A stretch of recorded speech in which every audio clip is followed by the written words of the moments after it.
مگر قرآن ان کے حلق سے نیچے نہیں اترے گا، اور وہ لوگ دین سے اس طرح خارج ہوں گے جیسے تیر شکار سے خارج ہو جاتا ہے۔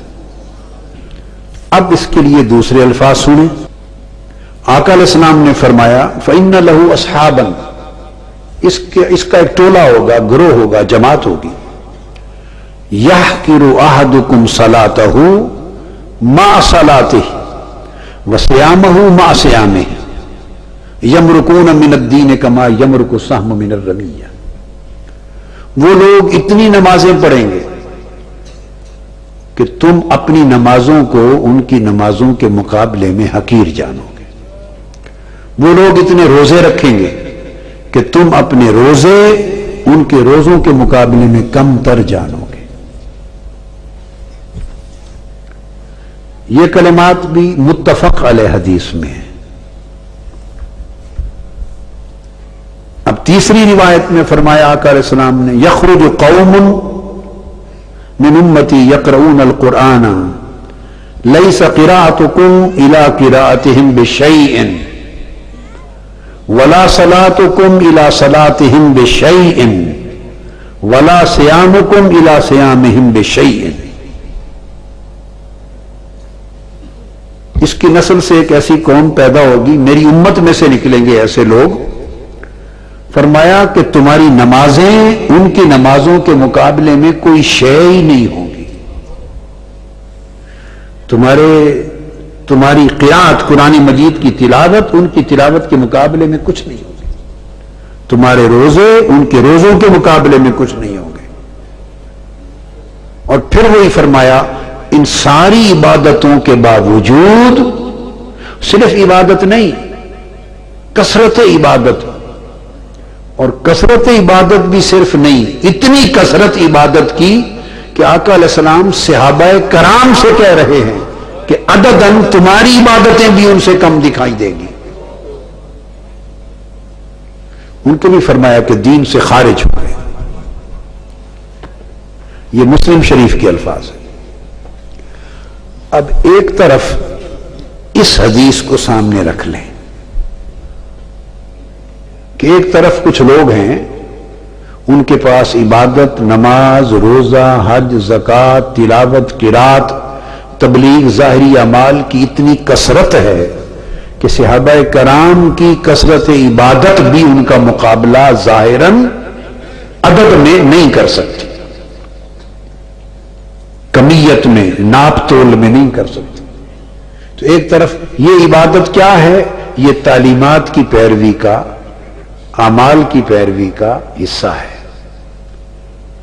تو یہ ایک تعلق ہے حضور علیہ السلام کی ذات کے ساتھ، ایسی عبادتیں رکھنے والے ایک تعلق کے دعویٰ دار ہے نا، کہ ہم حضور نے فرمایا نماز پڑھو، اتنی نمازیں پڑھتے ہیں، اتنے روزے ہیں، اتنی تلاوت ہے، اتنی زکوٰۃ ہے، اتنی عبادت ہے، اتنے احکام کی پیروی ہے، تو یہ ایک دعویٰ ہے حضور سے تعلق کا اور ثبوت ہے۔ اب دوسری طرف بخاری شریف کی ہی ایک اور حدیث کوٹ کرتا ہوں، اب ان دو کا موازنہ کرنا ہے۔ بخاری شریف کی وہ حدیث یہ ہے کہ ایک شخص ہے، ایک صحابی ہے، اس کا نام عبداللہ ہے، اس کو عام عرف عام میں کسی وجہ سے ہیمار کہتے ہیں۔ وہ شراب پیا کرتا تھا، اس کو کوڑوں کی سزا دی، آقا علیہ السلام کی بارگاہ میں لایا گیا، سزا ملی، اس نے پھر حد توڑی، شراب پی، پھر سزا دی، پھر گناہ کبیرہ کیا، شراب پی، پھر سزا دی۔ دوسری طرف ایک خطاکار ہے، گناہگار ہے، گناہ کبیرہ کا مرتکب ہے، شراب پیتا ہے، حضور علیہ السلام کی حیات طیبہ میں آپ کے حکم سے حد لگتی ہے اور پھر بار بار حد توڑتا ہے، توبہ توڑتا ہے۔ دوسری طرف ایک ایسا شخص جس کے پاس اعمال کی اتنی کمی ہے، اعمال کی اتنی کمی ہے اور مستوجب سزا ہے، حد کا سزاوار ہے اور لگ چکی۔ صحابہ کرام بیٹھے اس کی اس حرکت کو دیکھ کر، سن کر، کہنے کہ اس پر خدا کی لعنت ہو، اتنی بار حد جاری ہونے کے باوجود باز نہیں آیا، اس پر لعنت بھیجی۔ آقا علیہ السلام اندر سے تشریف لے آئے، اچانک صحابہ کی آواز ان کے گوش مبارک پہ پڑ گئی، تو حضور علیہ السلام نے اس کو سن کے فرمایا خبردار لا تلعنہ فإنہ یحب اللہ ورسولہ، خبردار اس پہ لعنت نہ بھیجو، وہ اللہ اس کے رسول سے محبت کرتا۔ اب ان دو حدیثوں کا میں مانوی موازنہ کروانا چاہتا ہوں، مانوی موازنہ۔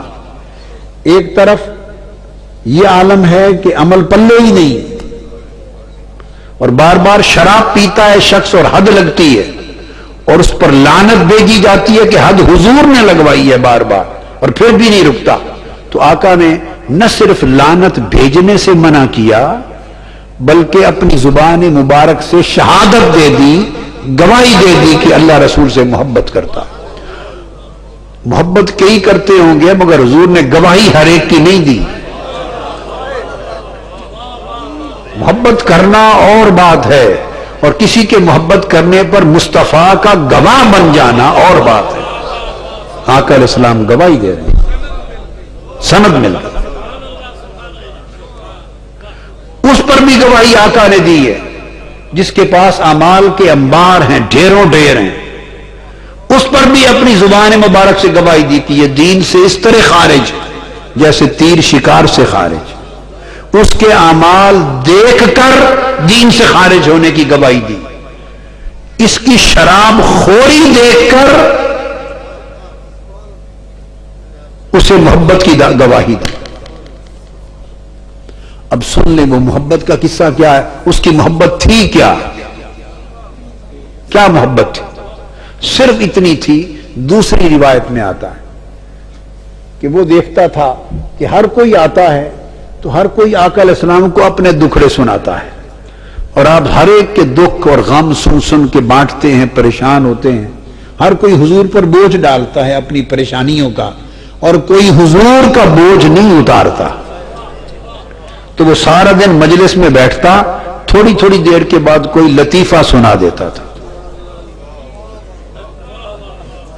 وہ لطیفے سنانے والا تھا، ایسا لطیفہ چٹخلا، ایسا چٹخلا کوئی چن کے سناتا کہ آقا علیہ السلام ہنس پڑتے۔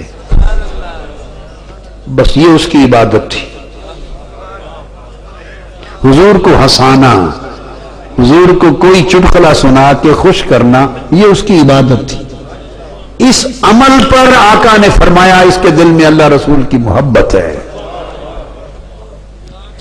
اب یہ چٹخلے سنا کے ہنسانا کسی کو، اور یہ مشن ہی بنا لینا زندگی کا، سارا دن نہا دھو کے ناشتے کے بعد اسی کام کے لیے بیٹھ جانا سارا دن، یہ کون کر سکتا ہے؟ یہ بات توجہ طلب ہے۔ یہ صرف وہی شخص سوچتا ہے جس کو کسی سے محبت ہو۔ اوروں کو جہاد سے غرض ہے، کسی کو نماز سے غرض ہے، کسی کو تبلیغ سے غرض ہے، کسی کو سفیروں سے غرض ہے، کون آیا کون گیا، اسلام پر کیا بیتا کیا نہیں، کدھر مشکلات ہیں، کیا کرنا ہے، امت کے مسائل، ہر کسی کو ان معاملات سے غرض ہے، اس کو کسی شے سے غرض نہیں، صرف حضور کی طبیعت سے غرض ہے کہ حضور کا بوجھ اتاروں، حضور کی تھکن اتاروں، حضور کو ہنساؤں تاکہ آپ کی طبیعت مقدسہ میں فرحت آ جائے۔ اس کا مرکزی دھیان ہی اسی بات پر ہے۔ یہ جو ایک اس کی سوچ تھی، یہ سوچ آئینہ دار تھی حضور کی ذات سے محبت کی۔ تو اس ایک عمل نے جو آقا علیہ السلام کی طبیعت سے بوجھ اتارنا ہے، اس ایک عمل نے اس کو لعنت سے بچا لیا اور اللہ رسول کا محب ہونے کی گواہی دلوا دی۔ ادھر نمازیں بھی ہیں، روزے بھی ہیں، حج بھی ہے، زکوٰۃ بھی ہے، قرات بھی ہے، تبلیغ بھی ہے، سارے اعمال ہیں،